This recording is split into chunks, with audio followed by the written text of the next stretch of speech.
Thanks for coming, everybody. Good to see some faces I haven't seen in a while.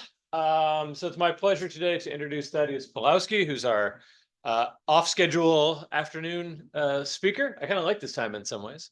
Thaddeus is currently the, as you can see up here, managing director, research scholar, managing director of the Center for Resilient Cities and Landscapes at Columbia University, where he is also a research scholar and an associate professor.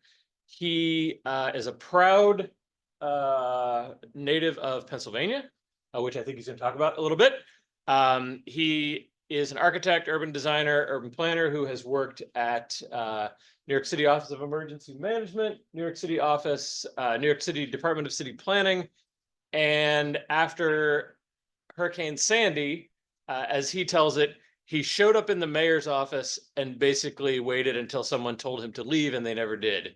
So he ended up working in the Housing Recovery Office for a couple of years, which is how we originally met when I was gallivanting around New York City, pestering people and shadowing planners as they work to recover from Superstorm Sandy. If you've watched any of the news in the last few hours, you've seen Hurricane Helene in the southeast, and they're going to have a lot of recovery work to do there as well. And there's a lot of planning involved in that.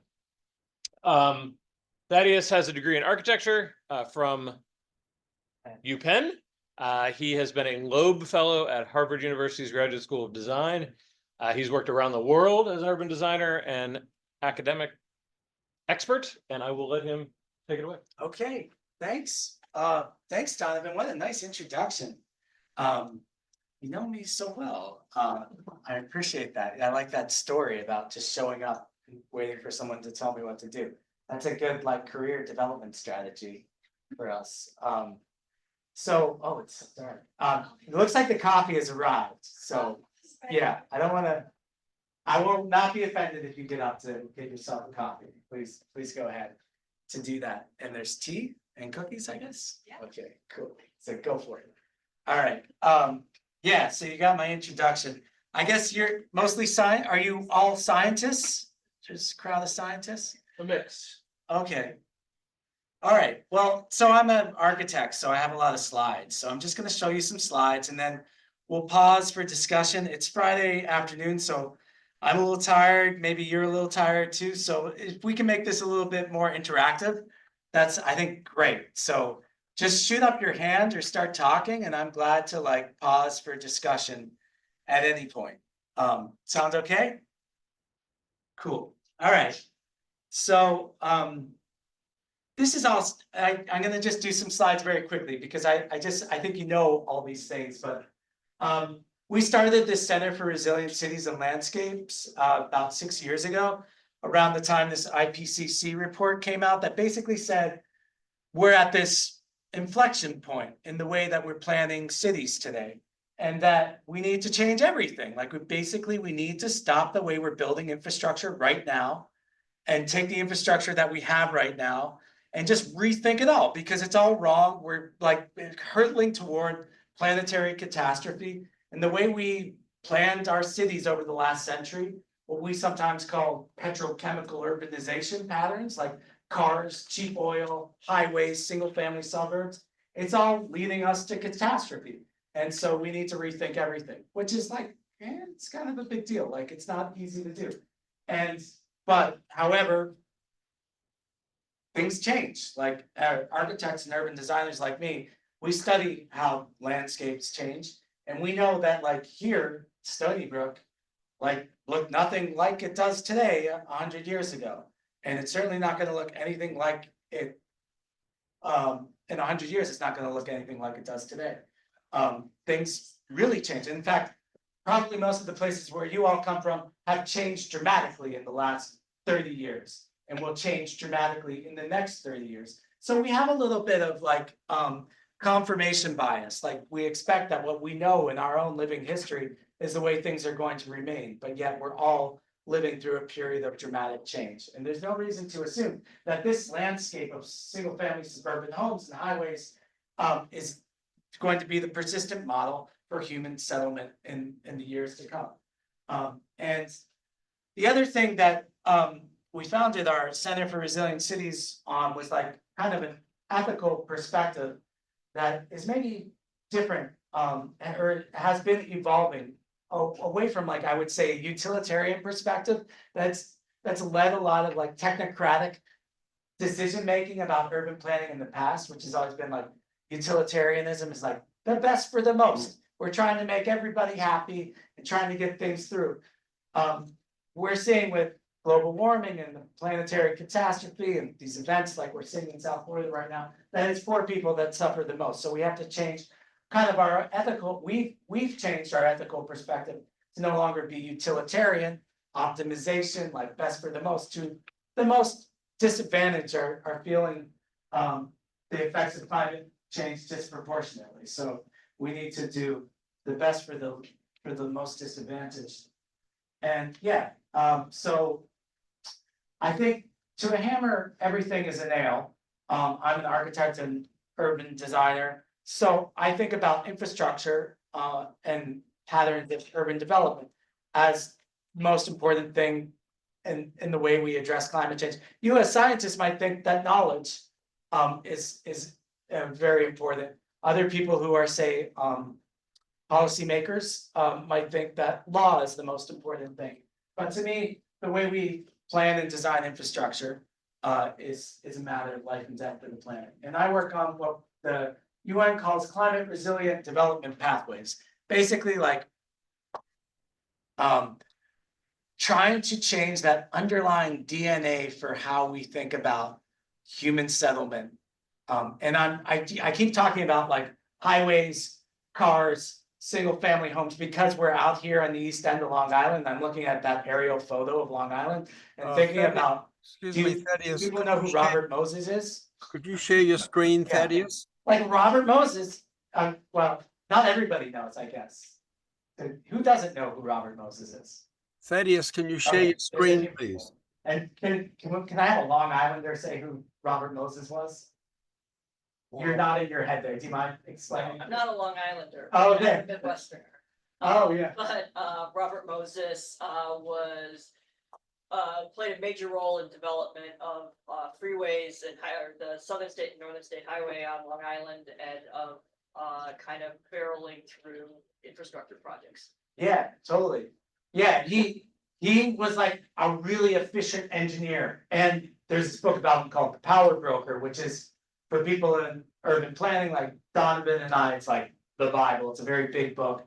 It's a beautifully written book, and it tells a whole story of development of Long Island. It's a biography of Robert Moses, but it tells you about the landscape change in Long Island. And what you realize is he was a very good highway builder. And he was able to like just plow highway through like whole neighborhoods, displacing hundreds of thousands of mostly poor people, to create this system of highways that stitches Long Island together. And he created like a development pathway that has been replicated in every major American city since then. There's like little Robert Moses in every other city that followed in his wake. And then not only that, the Ford Foundation sent Robert Moses and his acolytes to Latin American cities, and now cities in China and cities all over the world are basically following the same pattern of like big highway, single family homes, cheap oil. Like that's the pattern. That development pathway was blazed by Robert Moses, and it just repeats itself. Just like how you learn to do something, you just keep repeating it. So our world is stuck in this cycle of repeating that Robert Moses development pathway. That's a gross simplification, but that's basically what we need to change. And there's lots of permutations of that development pathway, but what the UN and lots of other people who are looking at this from science perspective are like, you got to change that development pathway. We need other development pathways. So what are those? Well, it takes some work to figure them out. But one thing that's overwhelmingly clear is that it's different for different landscapes. It's different for different people. And so you need to do a lot of local effort to kind of figure out like what is the development pathway that's going to be resilient for the people who are living there today and for the landscapes that need to persist. And this takes a deep level of collaboration and it takes local leadership. And so I'll just show you some examples of how this works. And yeah, let me just jump ahead. These are the things that you all know about. And then also, I guess, some of the things that we're up against too is, this political polarization, because not everybody understands that development pathway has led to this ecosystem fragility and this planetary instability. So to do this local level change, it takes a lot of, like I said, local leadership and just like discovering political will where you might not expect it. And so one of the key terms that we've used and many people use to begin to cultivate this political will is resilience. That if you look at what's happening in Florida right now, or just all of the various climate catastrophes that seem to be persistent all over the world right now, what we're learning is that our systems are fragile. Like where people live, how people get around, where people work, it's all very fragile. And we need to build resilience in these places.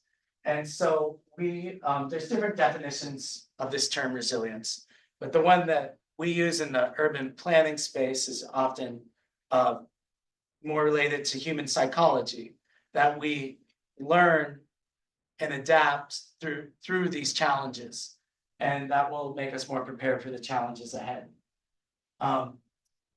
Most of my career has been in New York City, so I've seen this unfold from September 11th, where there was this horrible trauma that struck at the very heart of New York City's identity as an open place for global commerce. And then Bloomberg came in and was like, we got to make New York City open for business again. And that led to this whole kind of economic development strategy of Hudson Yards and lots of other big glass buildings on the waterfront. And then we had this whole foreclosure crisis, and de Blasio came in and talked to the whole city about equity and how we needed to rethink patterns of home ownership and investment so that the economy works for everybody. And then Hurricane Sandy happened, and though most of New York City government, where I was working, was not aware of climate change being a major threat,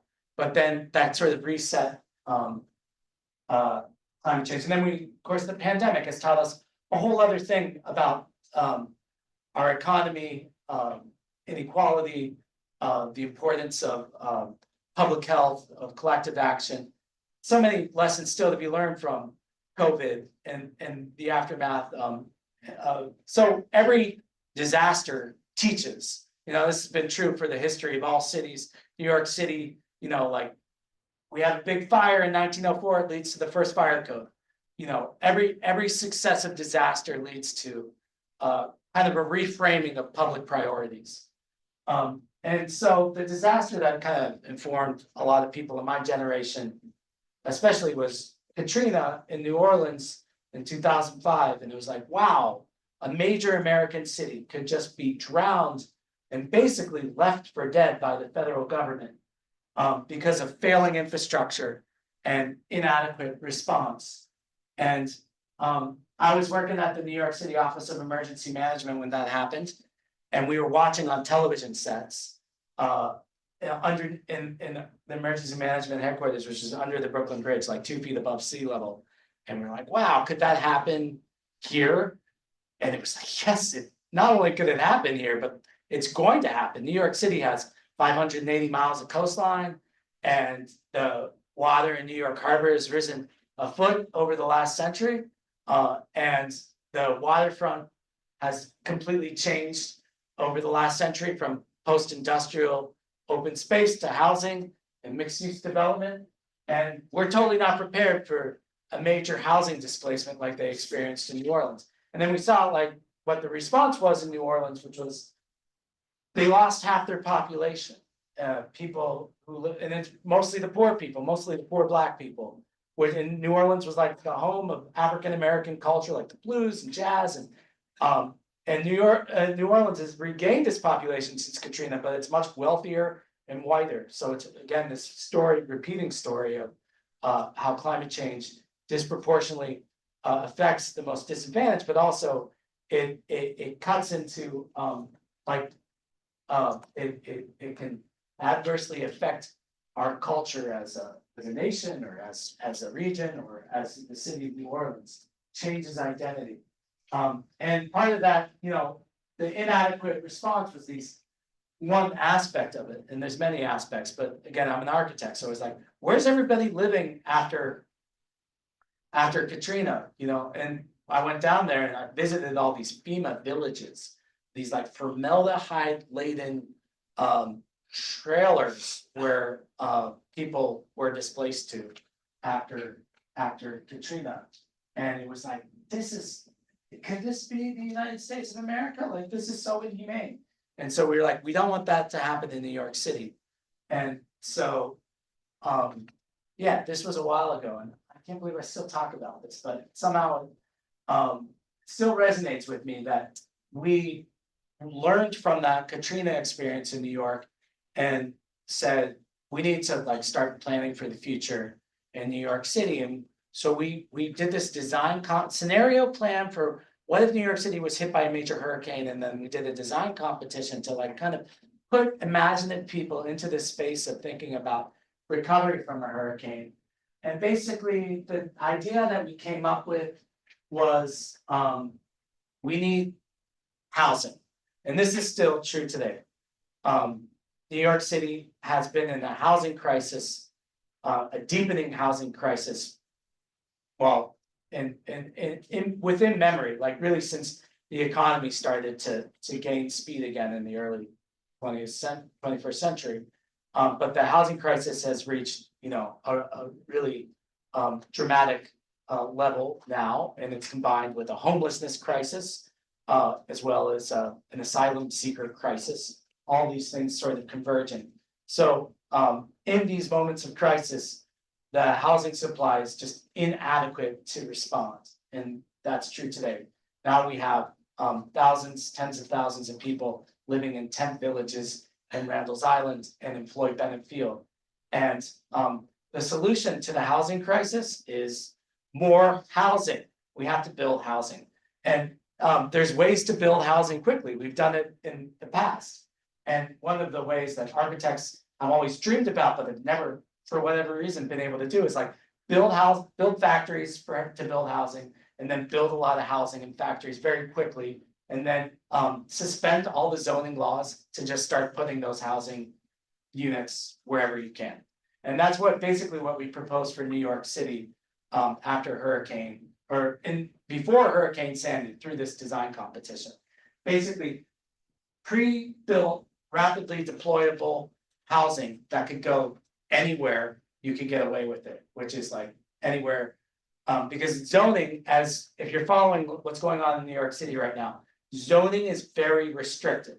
And that's something that every mayor has tried to deal with.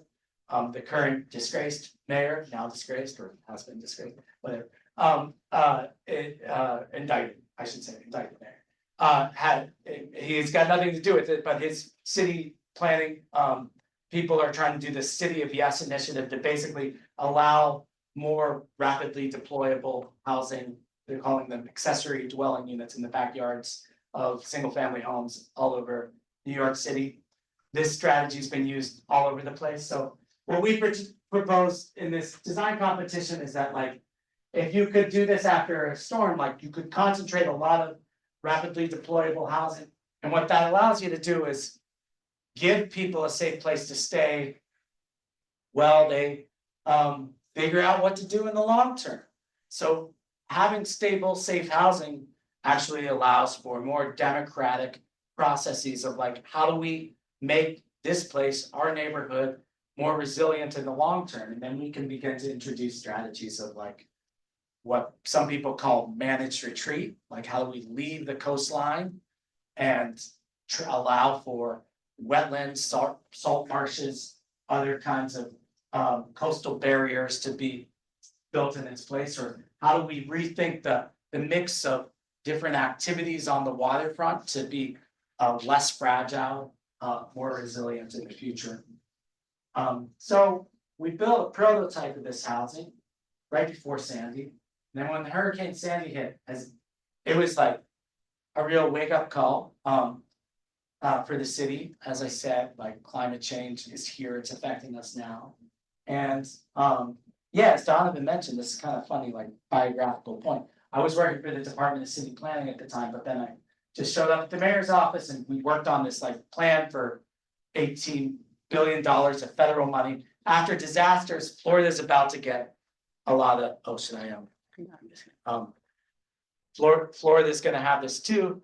There's a lot of federal money that is allocated to places to recover after disasters. So New York City was the very effective government at that time. The Bloomberg administration was able to get $18 billion from Congress to rebuild its infrastructure.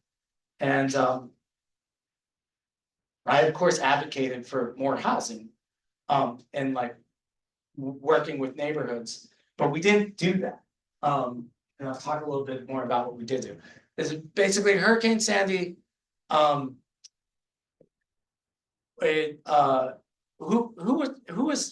lived through Sandy, by the way? A lot of people in Long Island or in New York City? Here?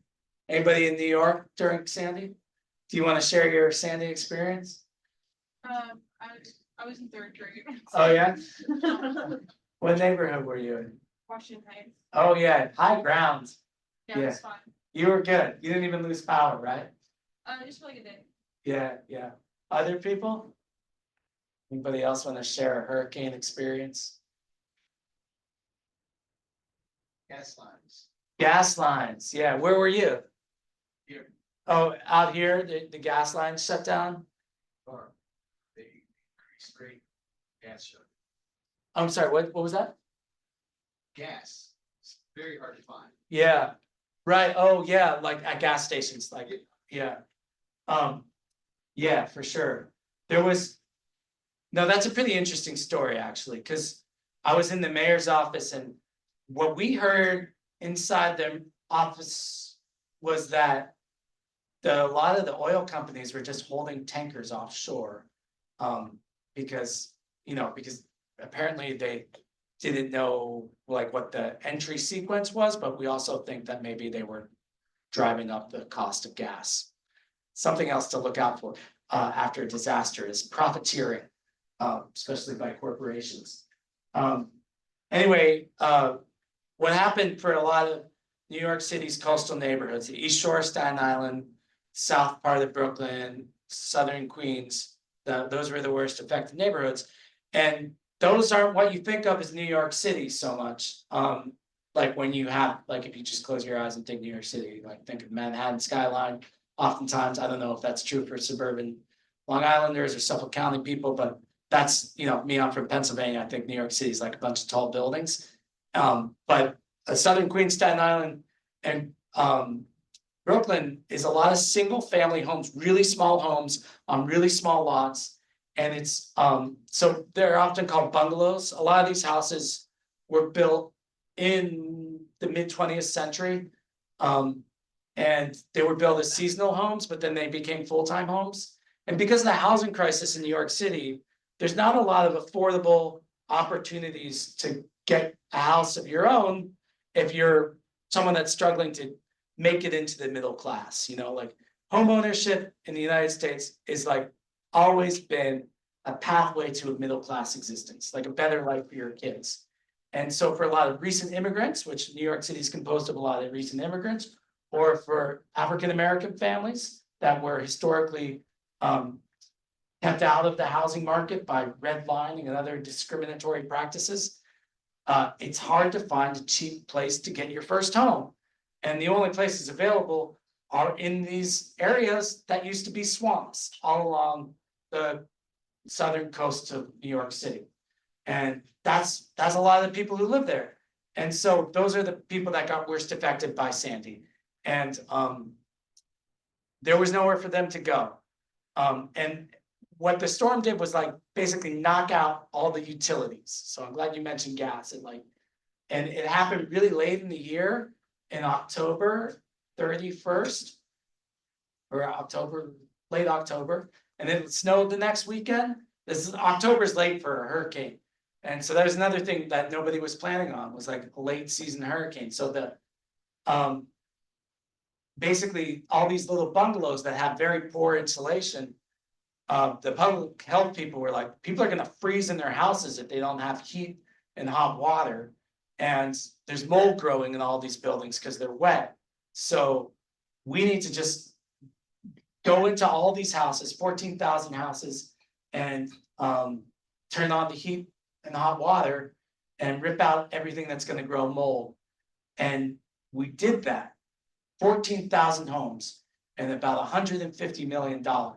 It was called the Rapid Repairs Program. And I was really opposed to it at the time because I thought, like, these are not safe houses in the long term. Like, why are we gonna like put people back into the same house that just flooded? But FEMA and my bosses were like, shelter in place. We gotta shelter people in place because it's a public health crisis. So that's what we did, the Rapid Repairs Program. But then weirdly, like just about a year later, I should say that shelter in place program, which was called Rapid Repairs, was like right away, happened in the first 5 months after Sandy. And it happened with this FEMA money. And so FEMA is a Federal Emergency Management Agency.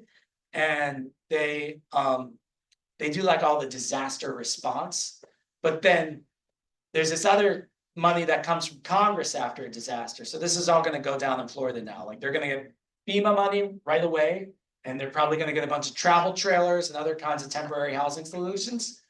And then in a few months, hopefully if everything works out for them, they'll get a bigger pile of money from Congress to do like longer term stuff.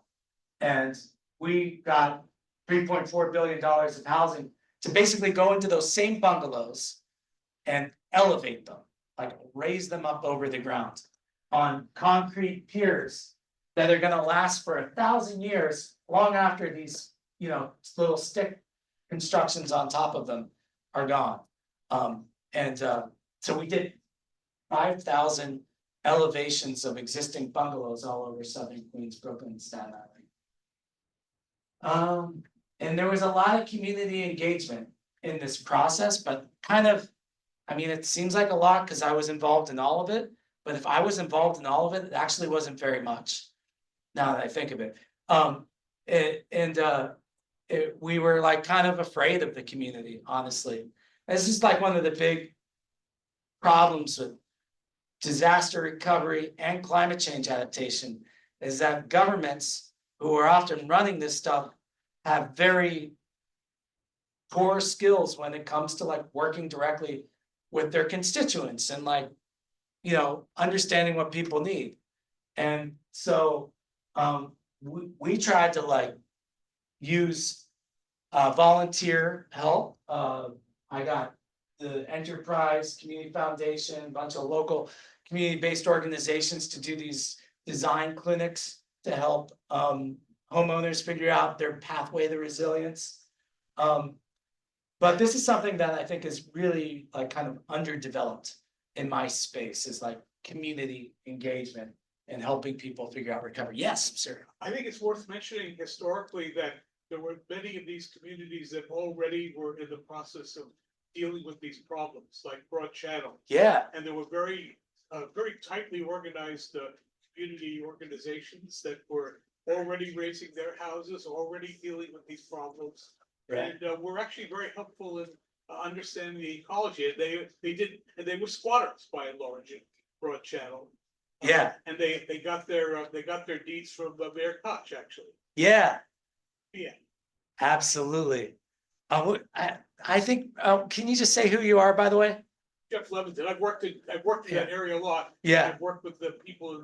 There's one group is the Jamaica Bay Eco Watchers, which some people may know, but they're not involved with building houses. But many of the members of that organization, all their houses were elevated. Right. They understood. Yeah, absolutely. So Broad Channel, as he's telling us, that was our first community meeting after Hurricane Sandy, like when I was at the mayor's office, and we learned so much from the Mundis, Dan Mundy, and a lot of other people that, yeah, have lived basically in Jamaica Bay, that are very water literate people. And they know where to park their cars when the storm's coming in. They like know where the high ground is. And so, yeah, there was local adaptation built into kind of the intergenerational knowledge of the people that live in Broad Channel. That was true for them, but less true for, say, parts of Staten Island, and other parts of Brooklyn, where the population was much newer. People bought their homes in the early 2000s or whatever, and didn't have that kind of intergenerational knowledge of living with the water. And the other thing about Broad Channel is, yeah, they were squatters. It's like a fishing community that like just stayed and built their homes there. And that's sort of like a lot of communities in the Mississippi Delta or lots of other like wetland areas. And they came there for a reason, you know, to be with the water. Whereas the demographic I was describing was like, you know, kind of looking for the available land. So I think it's an important difference. But also, the other point you made that is just so important is that I'm talking my own experience, like from a government perspective, because I was like a young city planner at this time working in Sandy recovery. But from the community-based perspective, there's a much richer story to be told of like people like Jamaica Bay Eco Watch or Dan Lundy and the Broad Channel Historical Society, or different community-based organizations in all of these communities that were trying to build, that were responding to every crisis, you know, for generations, and that had like that resilience embedded in their practice and their like social networks that they looked after. So that's another reason why government is so often insufficient, is to like respond to these crises, is because they don't have that kind of tissue built up the way that the local community-based organizations do. So I'm glad you brought that up. Maybe I'll just pause there for more of a well, I'll just maybe talk about one more neighborhood and then maybe we'll pause for a little bit more dialogue. Just next door to Broad Channel, on the north side of the Rockaway Peninsula, is one of these neighborhoods I'm talking about where the land was cheap. It's called Edgemere, and a lot of first-time home buyers bought little bungalows here. And there's also, because of Robert Moses again, a lot of concentrations of public housing out in this cheap land. It's crazy to see these, like, if you go to the Rockaways, you'll just see these like 20-story towers out on this, you know, this thin peninsula that's basically a sandbar. And you know, they'll almost certainly be like islands in the middle of the Atlantic Ocean someday. I mean, they will, because it's, unless someone purposefully knocks them down, but the coastline will retreat. And so maybe that, but that's the land that was available to build public housing. And so you have concentration of poverty oftentimes in these like low-lying coastal areas. And in this neighborhood, because the Rockaways is like kind of a nice place to hang out for surfers and people who like the beach, there's also this like pattern of gentrification going on, where some people are buying homes and they can afford to make adaptations, so they can afford to elevate them. Anyway, so we got involved in trying to work with this community and developing like a long-term plan for resilience that would be not just about the landscape, like how the coastline is going to retreat and how the groundwater is going to come up, and how the landscape is going to change, but also how the housing patterns will have to shift over time, and how the other infrastructure that supports the housing will have to change over time. And so we did scenario planning, like this is what Hurricane Sandy did to that neighborhood. And then this is broad, this is like what happens in our imagination if like the government does nothing. And I think what we're trying to do here is explain that there's a logic to real estate. That is going, that if it prevails, the rich people will be able to adapt and stay where they are. And poor people will get pushed into more and more dangerous and squalid conditions of overcrowding and displacement. And so that's what we're showing you. Although this does kind of like look like Broad Channel actually, because this is Broad Channel is like housing on piers, like the land has completely eroded, and now it's just housing. And then the one thing the government does in this situation is, because people still live out here, they're kind of forced to just keep rebuilding these roads, which is actually happening in Broad Channel right now. The government is elevating the streets, even though there's a strong libertarian bent in lots of these neighborhoods that like, oh, we don't need the government, but yet you kind of do when you have to drive to your house. And then what the kind of plan that we were working on with the neighborhood was, what if you know, you let some land go and use it for what we call nature-based solutions. You know, this is showing the plan for Edgemere now is to do a raised shoreline around the edge of the peninsula. And then to you know, buy the housing that's in the most vulnerable places, but create a community land trust that will facilitate building more safe housing elevated on the higher ground. So this is what some planners refer to as managed retreat. Okay, so that's a New York City story. I'll just pause there. I didn't mean to take that long, but yeah, I'm glad to talk more about New York City, or I'm glad to talk about how some of those learnings have translated to other places in our work at the Center for Resilient Cities and Landscapes. But how about I just pause for a moment for any questions on what I just, yeah, go ahead. So, go ahead. Yeah. I saw your hand.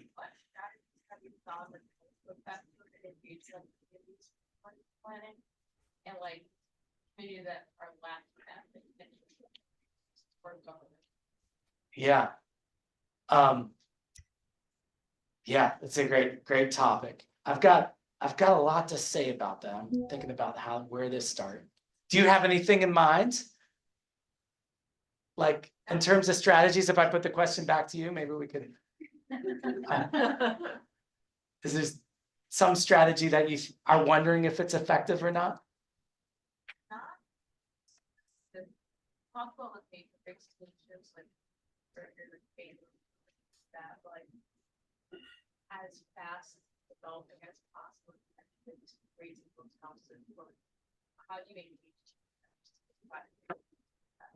Yeah, absolutely. Okay, maybe I can like think of a good example that's like very much focused on like learning about community engagement.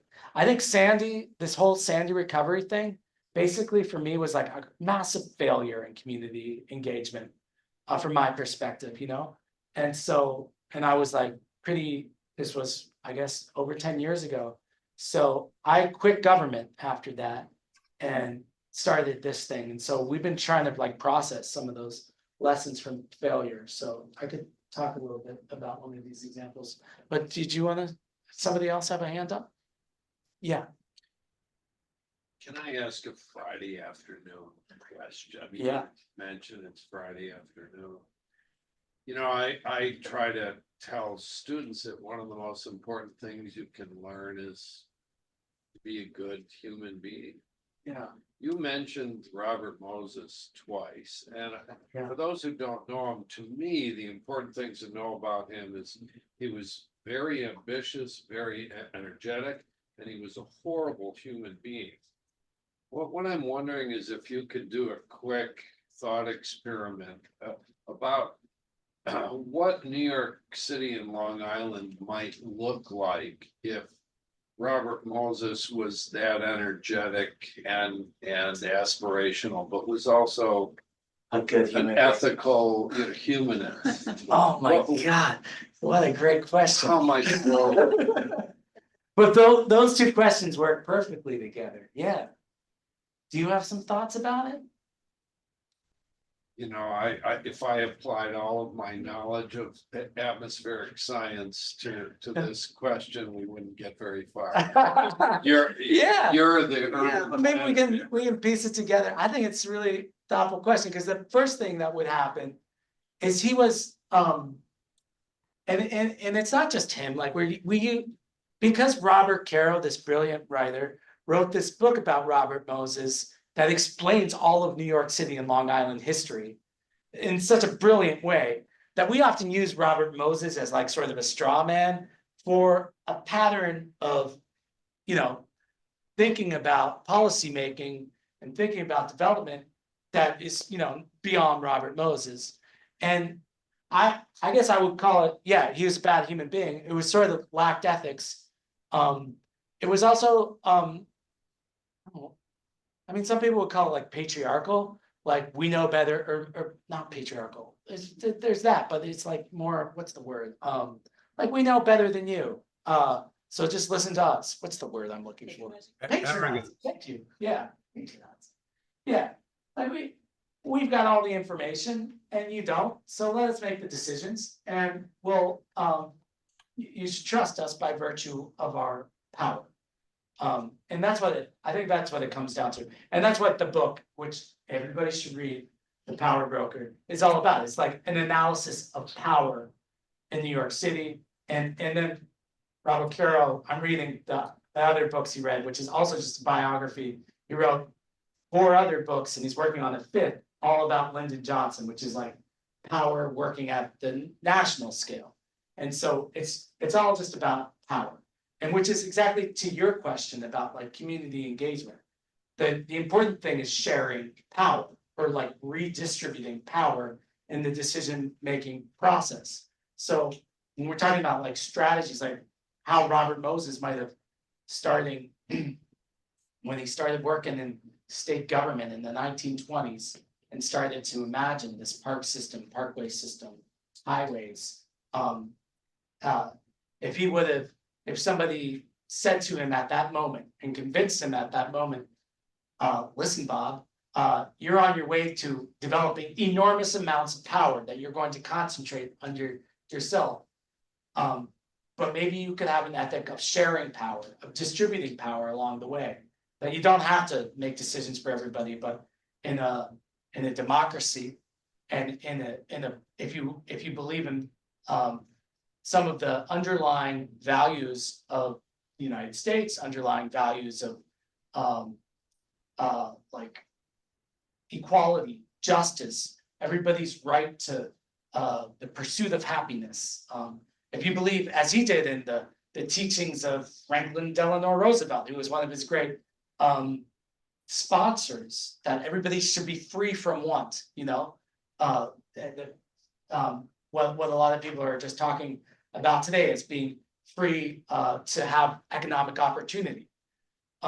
Then he might, try to redistribute power. And I think what that would look like physically is that instead of him sitting in the room with a yellow notepad saying, I'm going to build this highway, I'm going to build this park, and I'm going to build that, he would instead give a bunch of legal notepads out to like trusted community people in all these different neighborhoods all across Long Island and say, what is it that you want?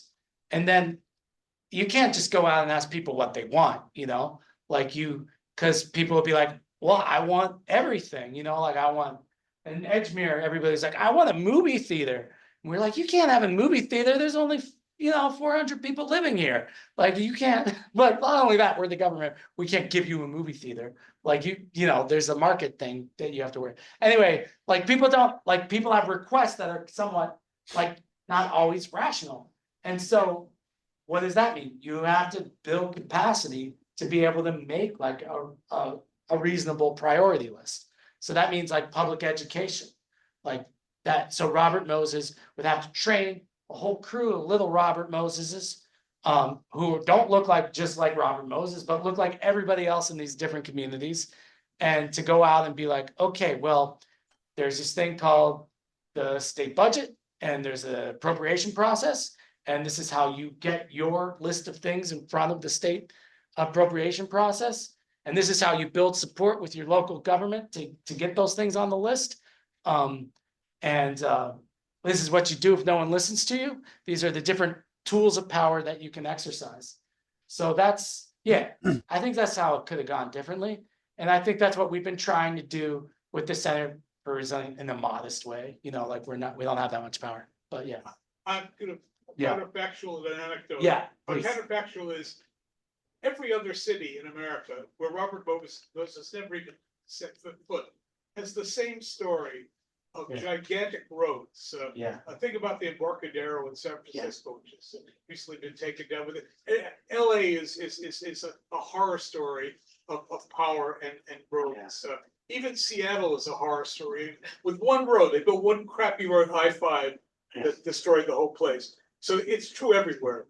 But my anecdote is that people can't stop these things. And yes, and it's well known that there are north-south roads, and you can see them on a map if you look, that were planned by Robert Moses to intersect Long Island Sound, across Long Island, north-south, and then and allow high-speed ferries or bridges to go across all of Long Island Sound.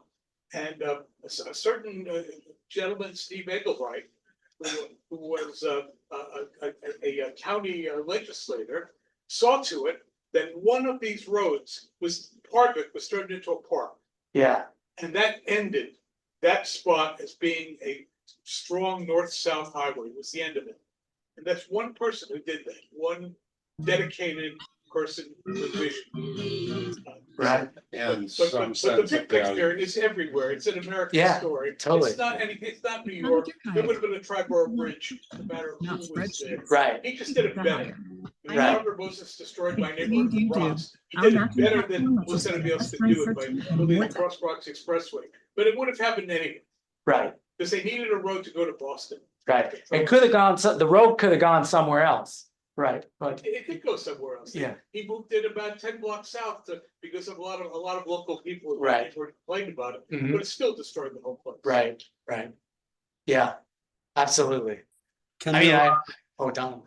can you hear those of us, Cindy and Shep's questions to some of the stuff you've been talking about. So for Edgemere, for example, you were showing those sea level rise scenarios, and I was wondering if you could talk maybe a little bit about any of your experiences, maybe with some of the stuff up here. I know you're working in Johnstown now, and how you have seen, or how you would like to maybe in the future, or how you have in your own experience, been able to use science, so sea level rise projections, ecological Yeah. science, physical, science understandings of how the natural world works, to help educate and inform some of these decisions about design and policy. Yeah, yeah, that's a great question.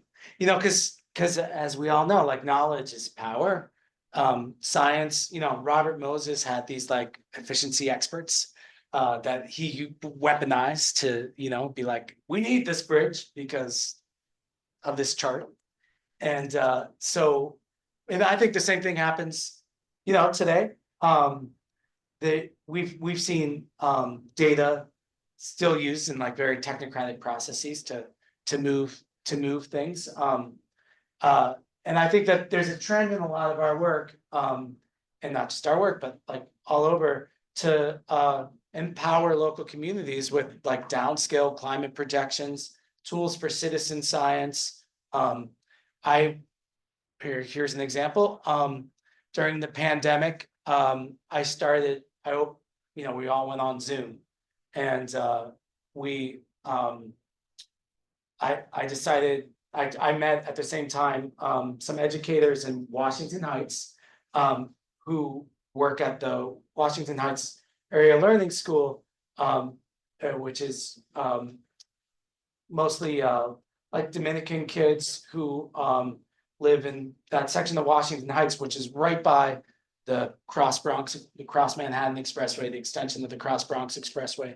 And they have incredible high particulate matter, really bad air pollution, because, hundreds of thousands of idling trucks are right outside their windows every day. So the teachers at this school were like, just trying to teach the students about these issues, environmental justice issues, like why it is that a kid that grows up in Washington Heights has a much higher chance of having asthma and other respiratory issues than a kid that grows up just a few blocks away in Hudson Heights or in Riverside. So they're talking about that, and the kids came up with this idea to like, well, why don't we take the street in front of our school and turn it into a park? And they called it the Clean Air Green Corridor. And they started to, they asked me to put them in touch with some scientists at Columbia University who got them purple air sensors, air quality sensors that they put up and down the block to start to monitor the air quality. And then they use that data to go present to the community board and to the transportation commissioner. And they started to build an advocacy for this idea that 182nd Street should become a park. And now it's become, 4 years later, it's become a city policy that the city is going to start prioritizing making safe streets on corridors where there are multiple schools. And this one should be a high priority, obviously, because of the air pollution. But I think, so Donovan, to your question, like how the data part of that, the scientific analysis part of that was sort of the foundation for building the public education that later went into the, helping the students build the capacity to talk to the transportation commissioner, the DOT, the community board, and build that support. And now it's actually become a citywide policy. That's one example. Oh, that's better, isn't that better? Yeah. Also, Malcolm raised his hand online. Oh. Malcolm, can you hear us? Oh, yeah, I don't know whether you can hear me though, can you? Sorry. So we're the tree people outside the room, but thank you, Thaddeus, for a very interesting talk. I just had, I'm an oceanographer, storm surge guy, and I just, you talked about Superstorm Sandy, and then you talked about sea level rise, and they're actually very different manifestations of the same thing. And in human terms, you can think of storm surge like a sudden heart attack. It comes out of nowhere, it hits you, it throws your life into chaos, but with proper care and attention, you can get back on your feet. Whereas like sea level rise is like something very slow, but steady and persistent. You can think of it as congenital heart disease or just the aging process. So the responses, people get these two things muddled. Yeah. And like the city is really no more prepared for a Sandy 2 than it was 12 years ago. And, so there's a lot of people think they're in charge, but nobody's in charge. And, it talks about federal agencies. You didn't talk about the U.S. Army Corps of Engineers because by Congress, they're authorized to protect, enhance navigable coastal waterways. And yet the Army is, from a social point of view, is grossly incapable of really responding and interacting. And I'm sure you've found in your work, like we have in ours, that they're very secretive. And, they work at the behest of Congress. And so I'm just wondering, you work for a city agency and you talked about the frustrations of FEMA. Did you try and interact with the Army? Well, I have been lately because of the HAT study. Maybe not as much as you and some of our other colleagues. But yeah, I mean, it is like, it does, on the face of it, we were just talking with my students this morning, we were having a discussion with a lot of people dealing with the Army Corps and riverine situations in Pennsylvania. And we were sort of talking about how history has, for lots of, complex reasons, made the Army Corps, as you said, in charge of protecting all of our American cities from floods.